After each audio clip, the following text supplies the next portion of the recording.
2, 1.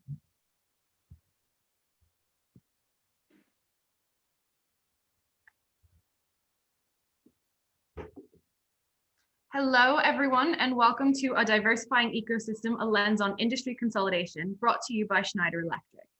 If you want to touch base with the Schneider Electric team after today's session, please visit them in the sponsors and meetings area of the platform.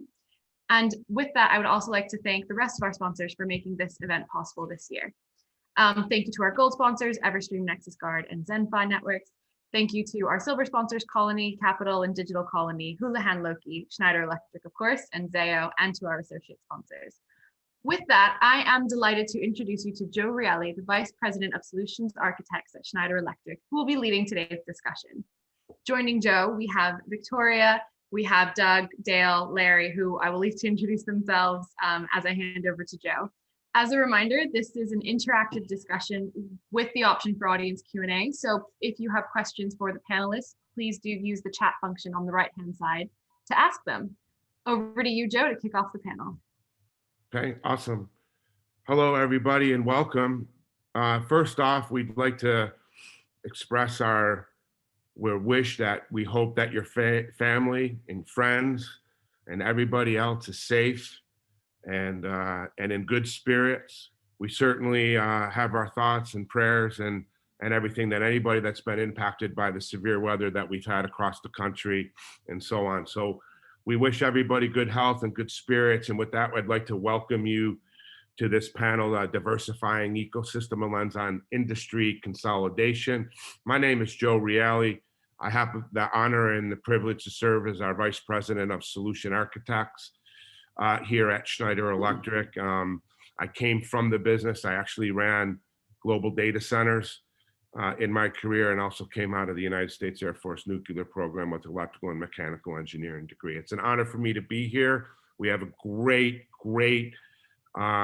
group of industry executives and I would say thought leaders and innovators in the space. And I'm going to let them introduce themselves. And we'll just go right down the line here, Doug. And so you're first right after this. So Doug, if you don't mind, give us a quick intro, who you're working with, and quick antidote, and we'll move to right on to Dale. Sure, thanks, Joe. I'm Doug Recker. I'm the founder and CEO of EdgePresence. We deploy micro data centers in tier 2, 3, and 4 markets where there currently is a data center. We bring more bandwidth into that market, more robust network, and then make it competitive in that market. Not just for 5G, but for first responders, hospitals, education. So it brings basically a normal brick and mortar data center. We shrink that and we bring it into those markets so we can bring a more robust network. Awesome. Thank you. Hey, Dale, how about you, bud? Morning, Joe. Thanks for having me. My name is Dale Carey. I'm the EVP of Strategy and Convergence at Vertical Bridge. Most recently, I was the CEO of EcoSite. We merged with Vertical Bridge in November. So I will tell you that I'm very happy to join a much larger organization, having been on the smaller side. Vertical Bridge has over 300,000 assets nationally, the largest builder of greenfield build-to-suit towers across the United States. We're in about 44 states. So what I would tell you as and we're going to talk about it here in the theme of our panel today, having the asset base and the structure and the set of diverse assets, the Vertical Bridge, I think is very important as we move into the 5G future. Awesome. Thank you very much. How about you, Larry? Hey, Joe. So I'm Larry O'Neill. I have 32 years in the business, working back with as a technician originally in Verizon, and then work my way up. We have an extensive portfolio right now. I'm the director of wireless and infrastructure solutions for Verizon. And so we have a large focus on metro assets that we sell to the wireless community, as well as data center to data center connections. Our one fiber build is expanding, and so we have a big footprint outside of our ILEC area. And we're also in the process of working through some infrastructure solutions to help our network team work through their requirements and help make the best of exchange of assets. Awesome. Thank you very much, Larry. And last but not least, Victoria. Hi, Joe. Hi. Thanks for moderating. And Thank you to Capacity for having us all here today. My name is Victoria Lamberth. I'm the Chief Revenue Officer at Zenfi Networks. Zenfi is a digital infrastructure provider of fiber optic networks, wireless siting, and network edge co-location. And I think as you can hear from that intro, we live and breathe this consolidated infrastructure every single day. It's been part of our DNA since we started the company in 2014. When we started the company, we started as an infrastructure platform focused on enabling mobile densification. And we believe the best way to enable that platform is to be able to provide all pieces of this infrastructure puzzle. So looking forward to discussing what we're seeing on the ground with this team and following up on some of the themes we heard yesterday about convergence in the industry. Awesome. Yeah, thank you so much. And let's kind of dig right in here a little bit. So, and we've talked about this word convergence a lot, and it can mean a lot of different things to a lot of different people. But in this context, let's focus a little bit on a couple of areas: the convergence of the networks and that technology, as well as the bridge into some of the data centers and so on and so forth. So Victoria, tell me a little bit about, when you guys first started out, you had a vision, there was a gap that you guys saw perhaps, and you felt like there was something that you could bring to the table that could differentiate and bring value to your clients and optimize this whole world. Can you take a few minutes here just quickly and express what you guys saw and what that hole was and what you guys maneuvered to fill it? Yeah, sure. So, we came to this business, Zenfi, creating this business in 2014 from two different lenses. The founders of the business previously owned and operated what I would consider a traditional legacy fiber business, enabling large enterprises and wholesale connectivity. And we also came to it from the construction side of the house, where we had a front row seat of building some of the first large scale outdoor DAS and small cell networks in New York City. And we realized that the folks who were coming to town building these outdoor wireless networks we're not thinking about this from the perspective of the fiber, and the people who are building fiber networks weren't thinking about this avalanche of connectivity that was going to be required to enable, densification, particularly in an urban environment like New York City. And we started thinking, of the analogy of the tower, and we said, why can't we take that vertical tower that we see, the ground space, with baseband processing, the steel in the air and the rad centers, why can't we turn that on its side and create a horizontal tower in the network? And that was in the metro, that was the vision that we came to. And so when we started the business, we weren't at that time owning our own network colo facilities. We were leveraging other facilities such as existing data center space or central offices, but we were connecting those physical spaces with highly accessible, high capacity fiber networks out to small cells. And we found that this was a differentiator in our market. The fact that we were able to deliver the full suite of solutions to the customer allowed us to be both flexible in what the customers want, because I think, as we all know, the carriers have different flavors of how much they want to build or buy, and that ebbs and flows with the years.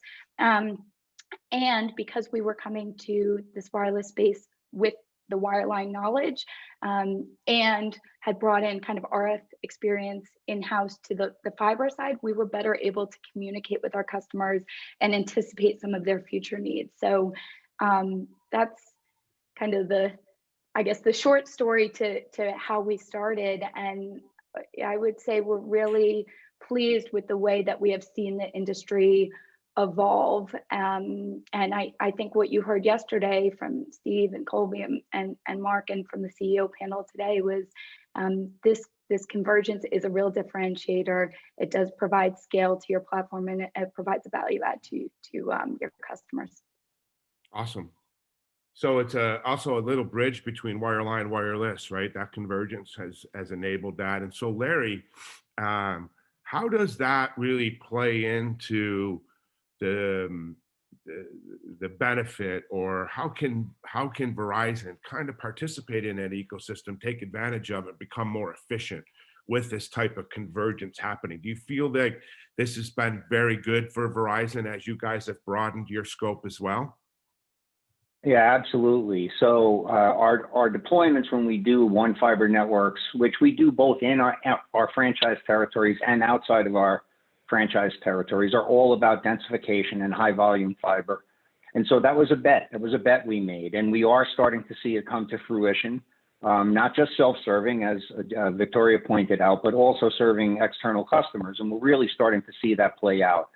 In addition to that, the expansion of the micro data centers that Doug and Dale might speak about are really starting to drive a lot of concentration, right? You're going from a single hub and spoke in a metro, or two hub and spoke in a metro, to a much more distributed network. And when you're doing that, having the density plays very well into what we do. Yeah, that's awesome. And so I think that kind of dovetails a little bit into Dale. So, you know, for those that don't know, Dale, I've learned a lot about Dale. He's an incredible innovator in our space, and a journey that he has had in his career is quite remarkable. And he's done some really interesting things. And now over here at Vertical Bridge and in an innovation and strategy type of a role here. Now, Dale, as you've seen this whole thing converge, and as your businesses were built, and then you filled areas and gaps that were very successful for your business, what do you kind of think about now? And now with this huge scale that you have, you start to hear that scale matters, location matters. You've got both of those things kind of covered. And tell me a little bit on what your brain is thinking about now as you've taken now this next step and jumped into this huge world here now. And what are you thinking about, Dale? Yeah, you know, Joe, I think there's a couple of things. You know, because you dated me there a little bit when you made that introduction, which was way too kind. You know, I think back of all the way back in the early days when I first got into the in-building business back at Spectre site. You know, an unknown fact and, you know, towers and in-building is it takes wires for wireless to work. Man. Right? It always has.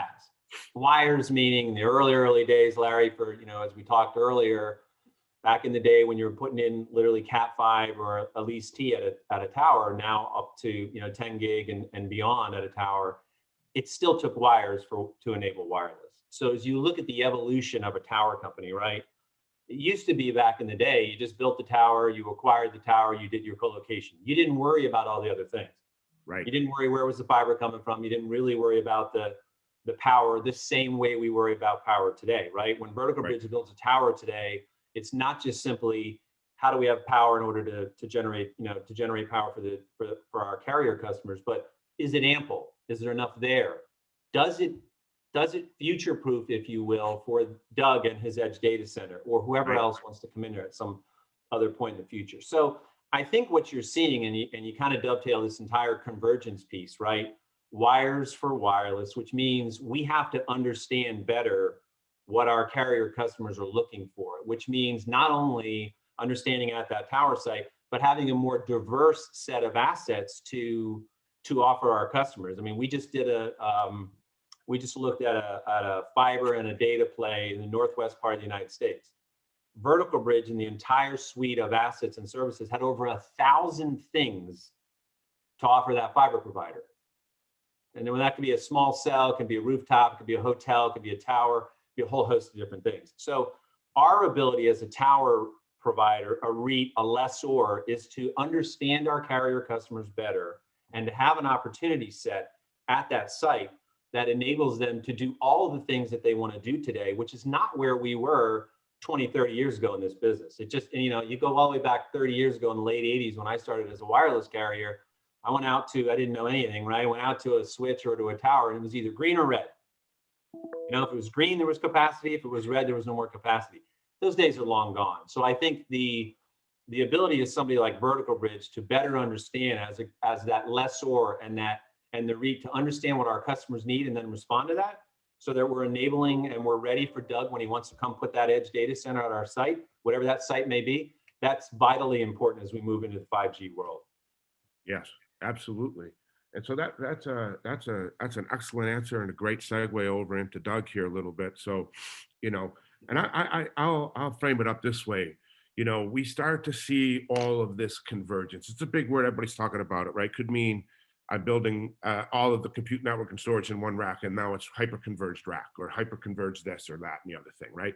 And in this context, we're talking about the convergence of the network and the bridge between wireline, wireless, what Larry and the carriers are doing, how Dell can and Victoria can kind of hold that in their hand and start to offer services that enable the carriers to do something better.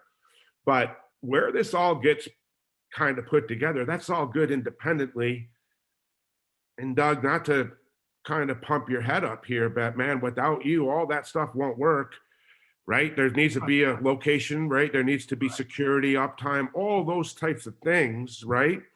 And I look at you and what you're doing, Doug, as incredibly impactful to the business and to the world that we live in and to the technology that we leverage, okay? Because without the house you provide, if it's not available and up, it doesn't really work. I don't care if it's converged or not, right? So Doug, talk to me a little bit about how. Now, let's not go into the trap like we're doing the edge, like we built traditional data centers. That's why you've been successful. You've taken a different approach with that. Doug, tell me a little bit how your partnership with Dell, Vertical Bridge, and other network type providers and carriers have really enabled your business. And now people have seen the light to say, hey, wait a minute, I can cross connect at Doug's place. I can do all kinds of things. Sorry for my hands, everybody, but. No, we're Italian, right? No, so yeah, let me give you an example though, real quick of how important these EDCs are. And so let's say like a Brunswick, Georgia, right, where there isn't a data center and there's connectivity, but it's not great connectivity, right? And we have a customer that's one of the largest railroads, and what they needed to do in Brunswick is they have a huge yard there where the trains come in, they swap the trains out, and they have 30 to 60 people walk up and down the tracks all day long inspecting the cars. So what they've done is they've built these huge, basically look like barns, and that train can go through that barn at 60 miles an hour. It's got hundreds of cameras, and all that compute is happening right there. And they need to process that compute and get it to the yard.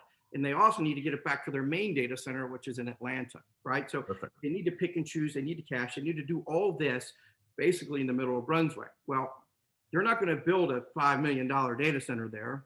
They're looking for somebody like us that's real close, that they can compute there, they can co-locate there, they can buy access, and they can also buy transport and everything they need, just like they could in downtown Atlanta. So that's what we bring to the table. That's what we're doing across the country. And that's what's so unique about it, because it's not just the railroad, right? It's processing that there, but now we're seeing robotics in these warehouses and these distribution centers. And where are these huge distribution centers usually? They're usually in these tier 3 and tier 4 markets. They're along the central nervous system, like 95 and 71.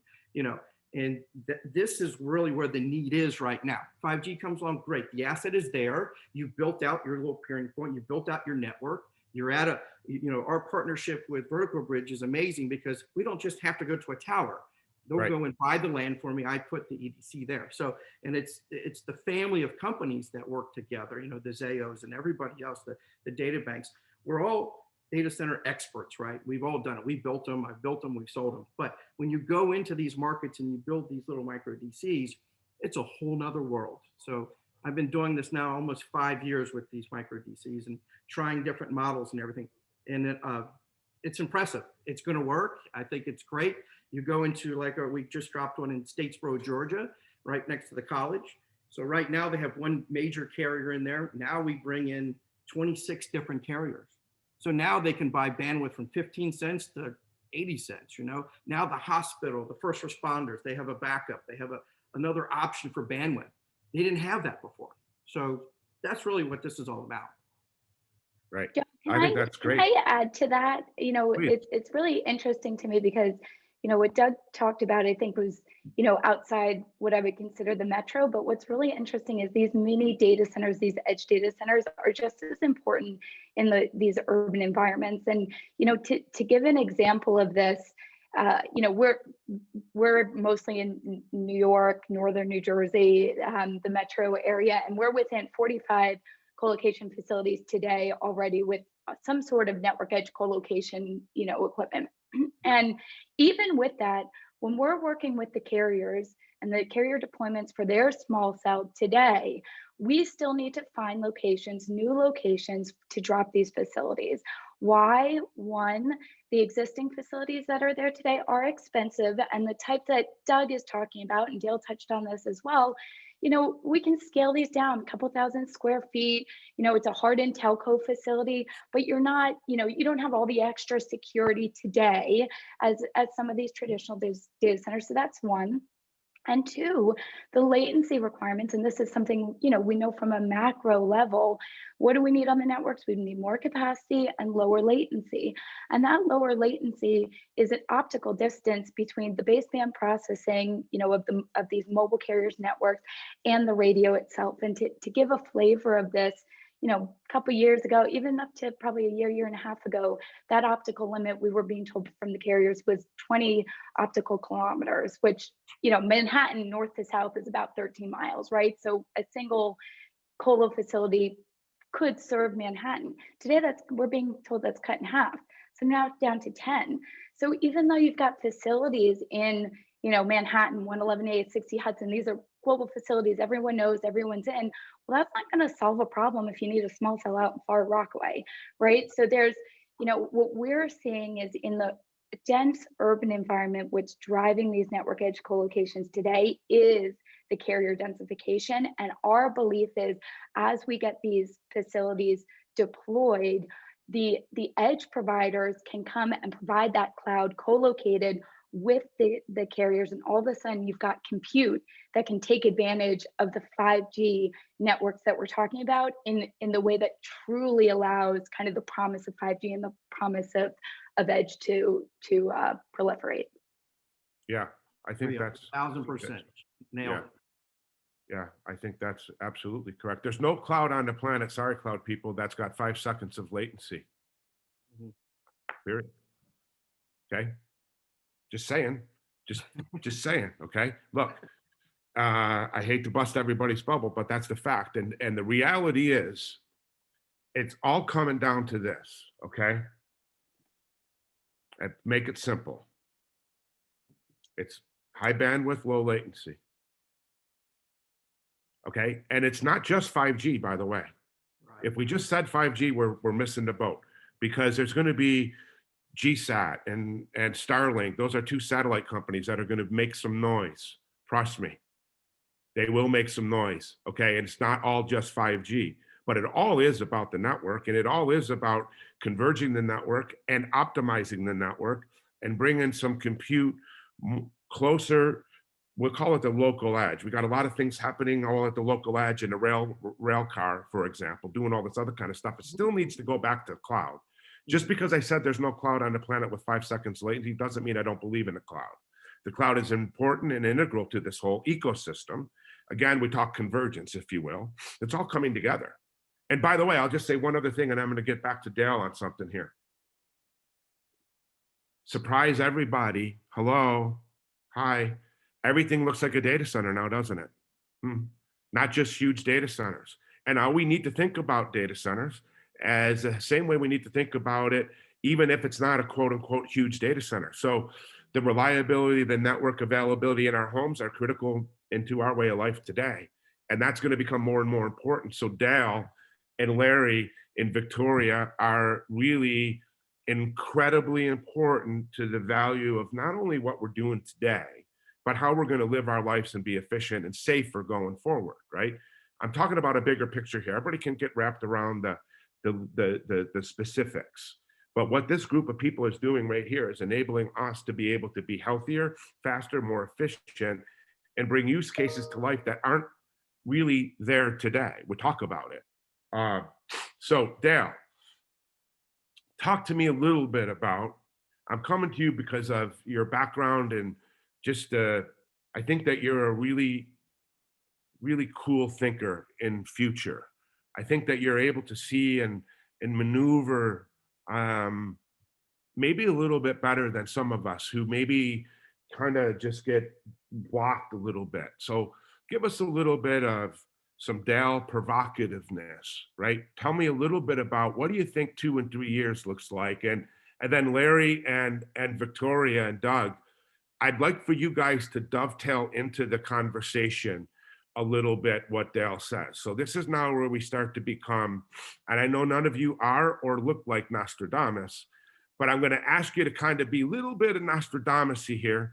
Give us a little bit of insight. What are you thinking about? And maybe one thing that you're worried about. We all talk about everything that's all great, but Dale, something that maybe you got a little concern on. You're going to be walking a little bit on slow across the coals. Yeah, so there's a lot in that question and statement, right? I think the first thing I would say is, and this goes full credit to Alex Gelman, the CEO of Vertical Bridge. I think the which certainly predated me coming on board with Vertical Bridge is this concept of edge to suit, right? Where as a REIT, as a ground lessor, at the end of the day, we will, whoever that is, whatever they want to do, we will gladly either go out and acquire properties or take one of our existing relationships and put Doug, Zenfi, whomever, somebody outside of the normal sort of wireless carrier. We are more than happy to do that. That's very different than what the world looked like even 10 years ago. Trust me, tower companies were not thinking in that regard 10 years ago. They just weren't. They weren't. So I think the concept of edge to suit, very similar to build to suit on a tower side, is something that is, I would say the future is here today, right? And we are doing that actively. I keep going to Doug, but we're actively doing that as part of the Digital Colony family. If you sort of translate and transfer over to the Digital Colony family, you look at really what Mark and Alex and the rest of the team at Digital Colony really tried to do there is to create, and you touched on it earlier, an ecosystem that says, okay, well, the world's really changing, right? So part of my task and my duty, now as EVP of strategy is to not only to work outside of the Digital Colony family, but specifically within the family is to try to figure out as the REIT, as the ground lessor, as the real estate arm within the family, how do we provide solutions for Extenet? How do we take advantage of Zayo's fiber? How do we take advantage of Raul and the data bank team? How do we provide things for Doug and his team? So it's that convergence thought process and the coming together of multiple entities that just was not out there in the wireless infrastructure space before, particularly around the tower side, right? Yep. I mean, let's call it what it is. I mean, the tower space was a phenomenal model, arguably the best model on the face of the earth, right? It's a phenomenal model, but it's a model that is now evolving, and you're starting to see it, with the big publics where they're becoming much more active, looking for growth, and you're seeing folks now branch into all these other areas. Last part of your question and statement is I would say a sort of here and now that kind of worries us somewhat is the carrier CapEx spend this year. I would say that 2021 is going to be a soft year from a carrier CapEx spend. I mean, you don't just commit to $90 billion and just kind of keep on keeping on, right? It doesn't work that way. So I think from a pure CapEx standpoint, that worries me a little bit short term and worries us a little short term. I think long term, this is a tremendous business. And like Doug said, before we got on the call, for everybody who wasn't privy to that, we're really all of a sudden edge is here, right? Well, guys like Doug and the carriers and Victoria have been thinking about edge for a long, long time. And I think that we are doing the same thing now, right? Where we're saying, okay, maybe it's a little lighter year from a CapEx standpoint, but as you move into and you truly deploy these 5G networks, it is not simply just about the tower. It's everything that goes into that. And our ability to provide solutions around whomever it is that wants to go on our property, we are all for that. We are doing things today, and when we're building about a tower a day. So every day we build a tower, what we're thinking about is not just simply the wireless carrier who is first and foremost and pays the rent, if you will, but we're also thinking about all these other services. And I think that's a really important thing to keep in mind as we move into this 5G world. Yeah, let me ask you one quick question, and then we'll go back to everybody else on this question. So when you mentioned like even 5 or so years ago, when the towers weren't thinking about this new way of thinking, and that you outlined that new way of thinking, let me just ask you this: again, I'm a simple guy, so let's just make it simple. Use a baseball analogy, right? 9 innings is a full game. First inning is early, right? Where are we here in innings, if you will, so people can get an idea? How far along are we? Are we just in the first inning with this, or are we kind of, where are we at, you think? Yeah, I mean, I think if you look at the continuum, unfortunately, I'm becoming old now. I'm getting to be the old guy, right? So I've been around for 1G, 2G, 3G, all of them. If you kind of look at the sort of 10 to 12, maybe as much as 14 years, right? Yep. So 14 innings, it's an extra inning game. Yeah. I personally think we're in the early stages. We're in sort of the second to third inning of this. I really think we are. I think we are literally setting the stage for what is going to be a big, that flower is really going to open. And really, where does that open and how does it open? I don't know exactly, but it's going to open. And I think it's kind of inning 2, inning 3. If you look at the sort of lifeline of 5G, and if it goes into the same type of, if it falls along the same kind of timeline as 4G and 3G and what have you. That was awesome, man. I thought that was the case, and I agree with that. And that's also, if you're listening to this and participating in this, holy cow, is that good news, right? Holy smolies, what Dale just said, and I'm bullish on that. I absolutely am bullish on that. What he's saying, and hey, I like to be in the early innings, right? Hey, put me up at the plate, coach. Come on, I'm going to knock one. Give me a chance. And by the way, if I fail, there's still 7 more innings to play. So that's what I like. So, Victoria, jump on that a little bit. Tell me what you guys are thinking after you hear what Dale's talking about. Things that you're going to be super excited about, that you're primed, and maybe something that you got to keep your radar on a little bit. Sure. So, we similarly, we think about how do we take the infrastructure that we have in place and leverage it, right, for the future. So, when we started this company, obviously, but we talked about convergence and bringing all these pieces of the puzzle together. And we feel, there's certain trends that are just going to continue in perpetuity. We're going to continue to use more capacity. We're going to have more connected people, more connected things. I mean, gosh, if I didn't have to be the one to think about whether we need milk or eggs and that could magically happen and appear to my house, our whole family would be a lot happier, right? So these networks are going to evolve to enable our life on a day-to-day basis to be more connected and not just on a person-to-person connection. So when you think about that, well, how are we going to add capacity to these networks? You add capacity by either adding spectrum, right, or being more efficient with the spectrum that you have. And so the ultra densification that we've seen has been, adding that capacity through being more efficient with the spectrum. We're seeing, obviously, the auction, the CEO panel touched on, C-band auction in the previous panel, but we're also seeing this evolution of kind of an opening up of spectrum, a democratization of spectrum, if you think. So when we think about the future, we also think about enabling more than just the mobile network operators. We think about how can we create a virtual network infrastructure that the carriers can benefit and virtual network operators can benefit and private companies can benefit off of. So, I think in the future, you're going to see Zenfi not just be in the business of selling space and power and connectivity, but we're going to be in the business of selling that virtually.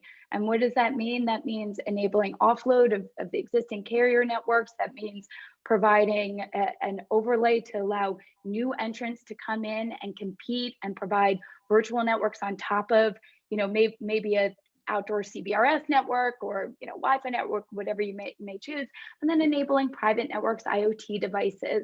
And so all of that hinges on our ability to have sites, towers, small cell, siting opportunities that are connected to our fiber network, that are interconnected at data centers populated all around. And once you have that network ecosystem as a digital infrastructure provider, you now are in this place where you can provide your customers any piece of the puzzle. Co-location becomes, very easy. And we feel that is the scalable model moving forward. And we think that it's going to be continue to be a differentiator for companies who provide that. And I think that is what I'm hearing you know, from Digital Capital, Digital Colony, the family of companies, we feel that that is the right direction ourselves as well. Awesome. Yeah, that's good. You know, I'll say something a little provocative and then we'll head over to you, Doug. There's an arms race in this country. I'm surprised it's not on technology. Technology's table stakes and it continues to roll. Where the arms race is on, everybody's touched on it but didn't say it directly. There's an arms race right now going on, and where is it? It's on land. It's on real estate. Location matters. Location matters a lot. And we heard Victoria talk about densification and more small cells and this, that, and the other thing. Y'all, technology is rolling and it's going to continue to roll. The arms race is on location and real estate. And that's a provocative statement, but it's true. Doug, over to you. Talk to me a little bit about some of the things that you're seeing. What do you think too? Because you're in a unique position, I think, because we'll say that the edge business, and particularly what you're doing, is an emerging business. It's not been around for 35, 40 years, right? So you're in a little bit of a different position. You're absolutely in the early innings, which is great. We get second at bats all the time unless the coach pulls you out. So talk to me a little bit about what you're seeing, what you're excited about, what the future lies ahead for you as you see and interface with this family of services and technology that you have at your disposal. Sure. Yeah. And I'm going to add on to Victoria. She nailed it. And what I'm starting to see, you know, now that we've deployed and we're in the markets and we're selling in the markets, which is quite interesting. So, and it makes sense. I'm seeing a lot of the fiber providers, you know, inquiring and asking about space, because why put the CapEx into building a data center for themselves into a Statesboro? It doesn't make sense, because you're going to compete against me. You're going to compete against, you know, 3 or 4 other folks. And really the main reason we're going into these markets is to bring connectivity and to create a mini peering point, right? So you're not going to do 2 of those in a Statesboro. It doesn't make sense. So we're shifting, we're not shifting our focus, but we're also now talking to fiber providers and carriers that basically can take space, you know, because we're carrier neutral, right? We're going to bring in as many networks as we can. So, and that's what a co-location facility is all about, right? So we want 2 or 3 carriers via their own path into our box wherever we go. So it makes sense to take down space and pay $1,500 a month to have your gear in there than have $500,000 on your books that you have to maintain. You have to do the cooling, you have to maintenance, all that stuff. You have to keep up with your certifications. Look, that's what Victoria and I and everybody, that's what we're going to do for you, right? So we'll take that headache away. So it makes complete sense. Now it opens up your whole, you know, marketing strategy. We're not just going after enterprise business. We're not just looking at the mobile operators. We're looking at the carriers, the CLECs, everybody else, you know, and that's, there's enough space for everybody, right? We all need to work together and collaborate together. So you know, it makes complete sense, and we're seeing it. The only difference is we've actually deployed in markets, right? We deployed in a bunch of markets. We've done some American Tower, we've done our own. And what we're seeing is, hey, your biggest challenge you have right now is getting out to the market and letting them know you're there, right? And educating, what is this going to do for your business, right? So that's the key right now, is deploy them, get them on the ground, and educate the market. You can't throw 1,000 of these things out in a year. You can't. I mean, you can have them sit there, have the assets sit there. Doesn't make sense. You need to deploy them in a strategic manner and make sure you educate the market and get your partners together and work together and collaborate together. And then you're going to win. We're all going to win together. It's just, we got to work smart, and, you know, don't let the hype overrun your model. Right. I think that's great. And Larry, as you start to see that as a carrier, right? You know, how do you see all of the carriers in an ecosystem kind of working together? A little bit, kind of what Dale and Victoria had said a little bit.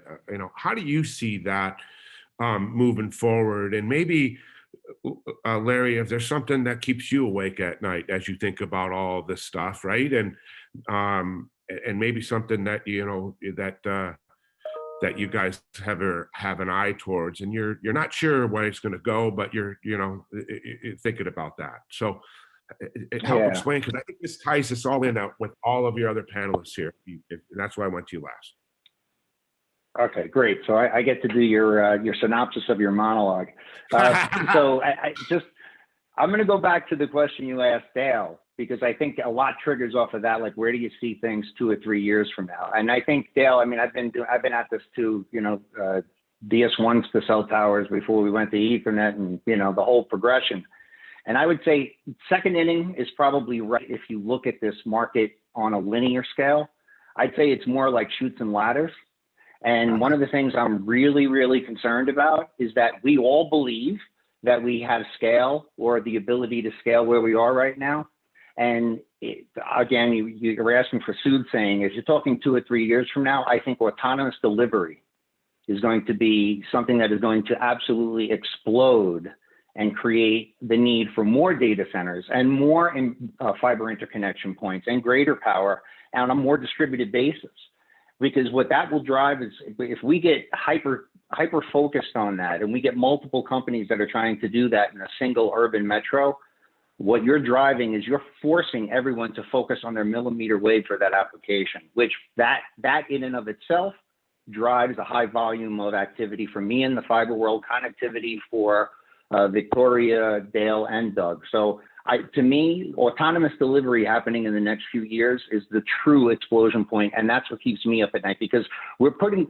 So another thing we need to consider too is, if you're a newer company or you're laying down fiber, I don't know that you have the experience we have in Verizon, where we're now replacing fiber we've got. We've had fiber that's been in the ground so long, we're actually replacing it. I think for a lot of people, you look at it at greenfield and you think it's going to last forever. And believe me, we thought we had scale in Ethernet, and then the iPhone came out, right?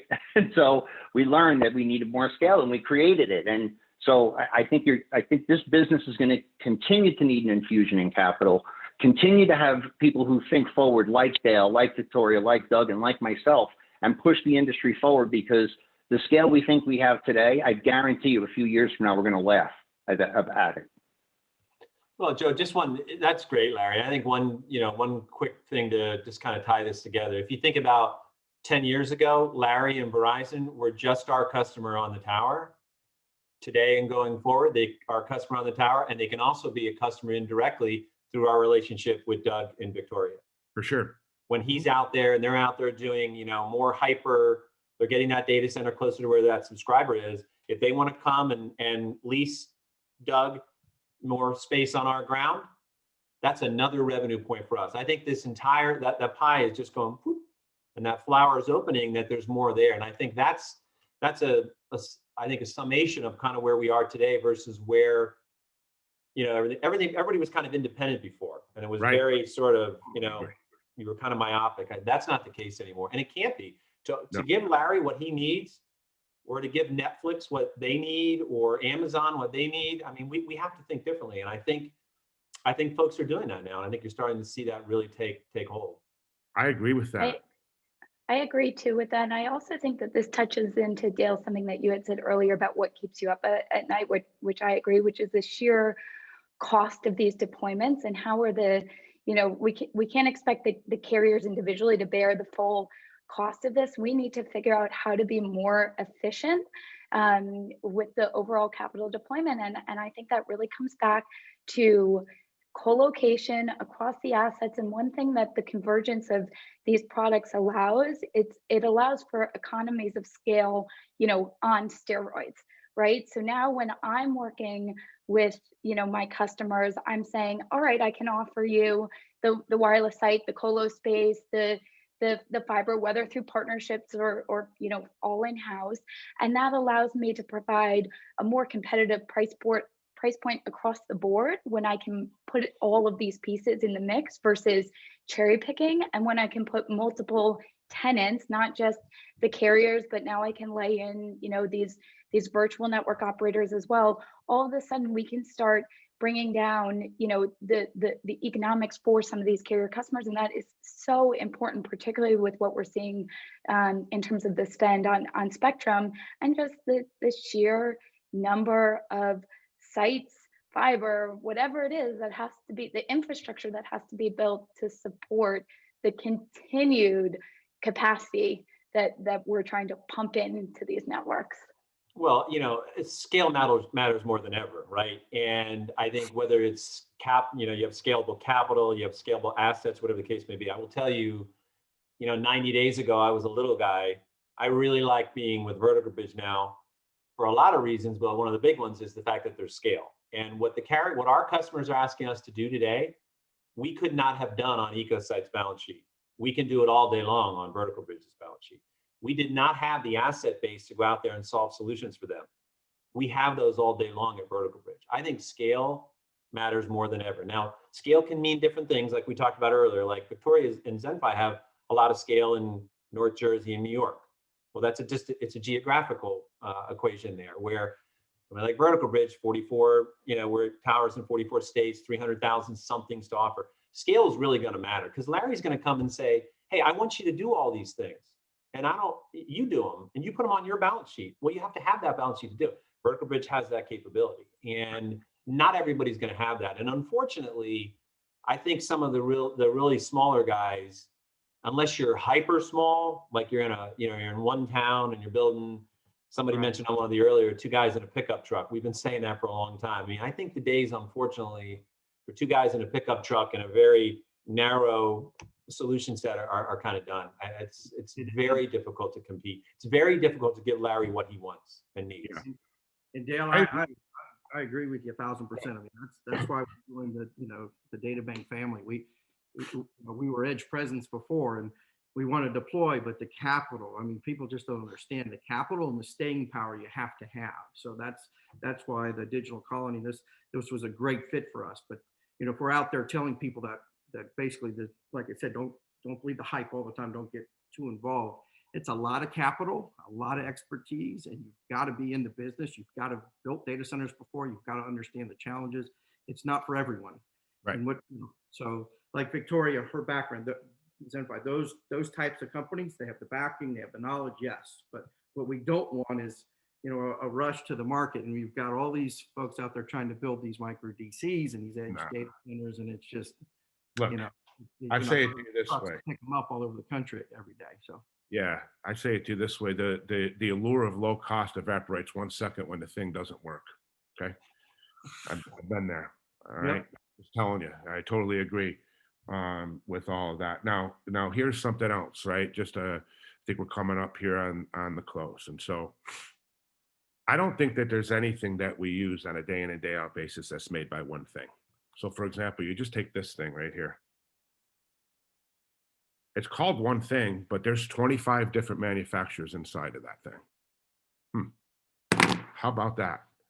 We could all go out right now to the auto parts store and buy every single part for the automobile and bring it home and screw it into and build the car in our garage. Does that sound like a good idea? The auto industry figured out that they sell now solutions. If you're a family with 4 and playing soccer, you buy a minivan. If you're a farmer, you buy a pickup truck. But it's a converged solution. Nobody went out there and bought the tires first. What you've heard from this panel, everybody, believe it or not, we have a diverse set of companies here who, what you've heard, are now kind of working together in a symbiotic sort of relationship. And the ecosystem together is the secret ingredient that is going to make all of what they talked about happen. If you try to go by and do it by yourself, you're not going to be able to do it, and not being efficient with the right risk profile and the right scale and the right means to go ahead and do it. Today's world is now an ecosystem. The auto industry figured it out. The data center is just now figuring out, where carriers are talking with data center people, and data center people are talking to compute people, and compute people are talking to the cloud software. And by the way, those are all 5 or 6 different companies that come together to make the solution that we work with every day live. So we talked about this as convergence in the industry.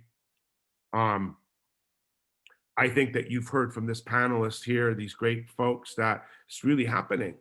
And their businesses are very happy to share and to come together for a greater good or a greater value, okay? And I think that's a good message for us to have. Is there anybody that wants to throw in some last comments or anything? And be provocative too. I think that's cool. Anybody? Come on, Dale. Victoria, somebody. I mean, I'm not sure it's provocative, but I would just say that we all clearly fully believe in, the continued evolution of the network, the constant need for more capacity, lower latency. And that all means, these pieces coming together, working together to enable this digital infrastructure. I think it's a great industry for us to be in. I think all of us would say, everyone can be a competitor and everyone can also be a customer. And that's a great thing. And it's a great thing when we're in an industry that has so much opportunity. So I think we're going to continue to see this convergence. As I said earlier, our bet is that convergence continues on into the virtual realm, with owning the radio as the next step. I think that's what we're going to be talking about either next year or the next couple of years at this conference. But it's certainly a great industry to be in, and we're all very fortunate, particularly in a year like this past year with COVID, with stuff going up and down. I heard someone say it earlier, maybe Brett did, COVID guilt from being in an industry that's really showing the need for what we do in times of these types of crises. Imagine how bad the situation would be if it wasn't for this industry. There's 4 economic engines that are alive and well, probably mainly because of this group on the phone. That is the network. We couldn't do this without the network. Okay. Yeah. So, I mean, again, I said it earlier, my hat's off. I think our whole industry and the world should have the hats off to this group of people and your peers. Okay. Because the amount of impact that we have had has been reduced because of the technology, the services, and the things that you guys have been able to provide for all of us, not only in this country, but beyond. So from behalf of myself and Schneider Electric, we recognize the importance of what you guys have done and the ecosystem that has allowed us to handle the unprecedented year, I think, with class and dignity, but also with some very, very positive things that we learned from and that we're going to do better. And people that didn't talk to one another are now talking to somebody. We're coming together better and more, and that's why I'd like to leave on a very positive note. When I feel very bullish on that statement too. I know you guys probably think I'm weird with that, but I really do believe that. Yeah. And Joe, you built a great micro DC. So 5 of them are rolling off the line next week, and they're beautiful. And Schneider did an awesome job. So you'll hit our website at the end of the week, and you'll see the new one. It's beautiful. Awesome. So thank you, Joe. Joe, I think, yeah, Joe, say, one more thing, and then, probably love to hear kind of where, Larry is with this, because yes. I agree with everything you've said, right? I mean, we're all really fortunate, right? In a lot of ways of what we've gone through. I mean, you think 12 months ago, the last major travel thing I did was go to MetroConnect in Miami. I mean, a lot has happened in a year, right? And, I think from a convergence standpoint, I really look at our customers, which, I'd love to, kind of end with, kind of how Larry views this. But if you look at where our carrier customers are today, or the primary customers of, take Vertical Bridge as an example, look at what they're doing. 20 years ago, you just got a phone that, you called somebody up, it was end and send, right? Look at the convergence happening at each one of our customers. Look at how they're viewing the world. And, they're buying all this mid-band spectrum for what reason? Because it propagates better, and they want to ultimately get and provide opportunities for fiber to the home, a wireless alternative for what, a lot of us are working off of today, which is a wired alternative, right? So, as, I think part of our responsibility, I take Vertical Bridge as an example, right? As, is we have to respond to what our customers' needs are. And our customers are evolving all day, every day. I mean, we just forget the scale. I mean, Verizon owns Yahoo. I mean, there's so many things out there that we just forget about. Right. And that convergence, it's up to all of us on this call. And, obviously Larry's, he's sort of, in some ways, Verizon saying, hey, this is what I need you to do, because my world is converging and I'm looking at my world differently. And it's not just simply a phone and a pager anymore, right? Which is what it was 25 years ago. It's a whole new world now. So I think for all of us, we really need to respond to what our customers are doing and what that ecosystem is. And I think, those who do that, I think are going to be very successful and have the scale and the capital and the ability to do it. Those who don't, unfortunately, are not going to be successful. And it's just the harsh realities of the world we live in. I don't, Larry, if you've got any comments on that regard. Yeah, please, Larry.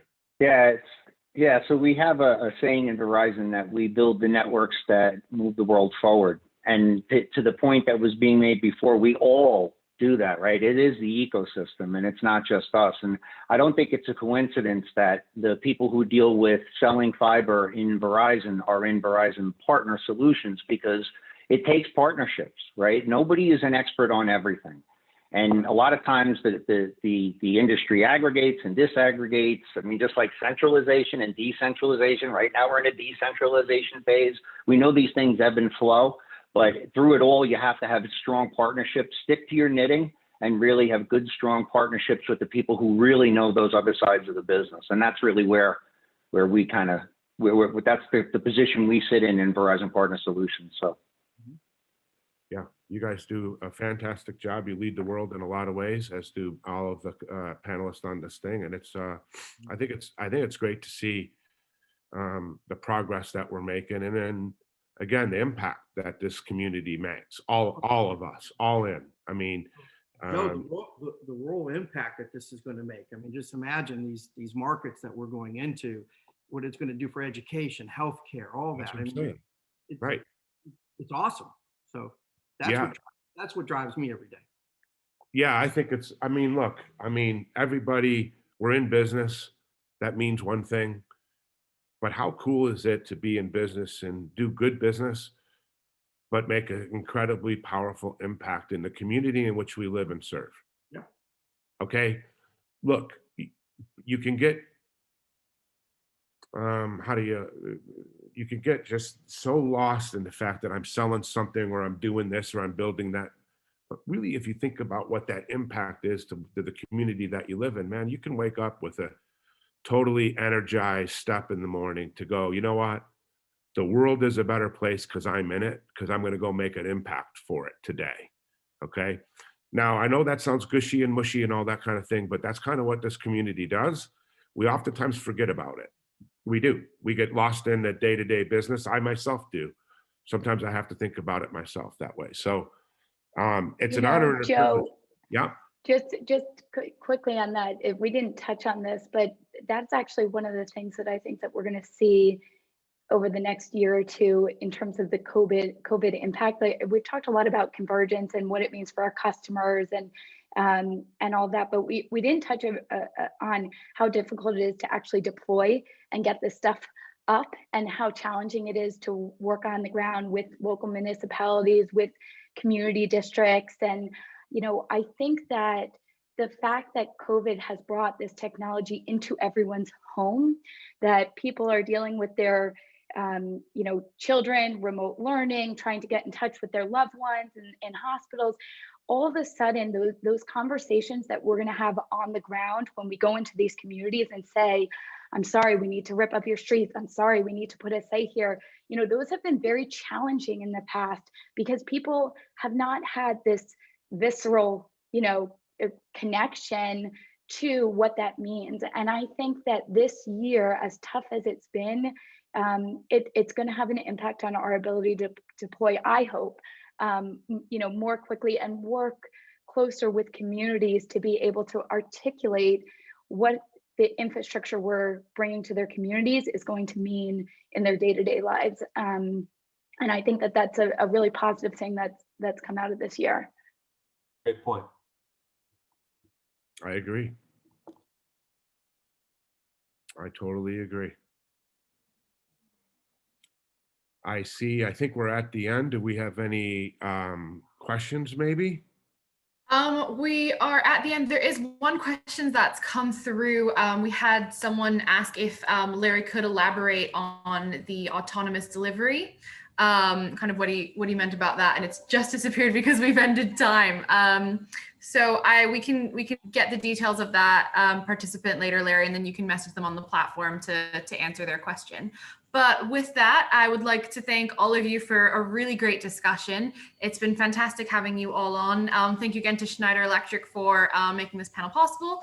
And with that, I would like to direct everyone to go and speak with meet our speakers, meet the our sponsors and partners in the sponsors and meeting area now. And we will be back with you shortly for the next session, which is looking at fiber versus fixed wireless access after COVID-19. And with that, thank you all and have a good rest of the day. Thanks, Joe. Thanks a lot, guys. Guys, Thank you. bye, everybody. Good to Take see you, care. everybody.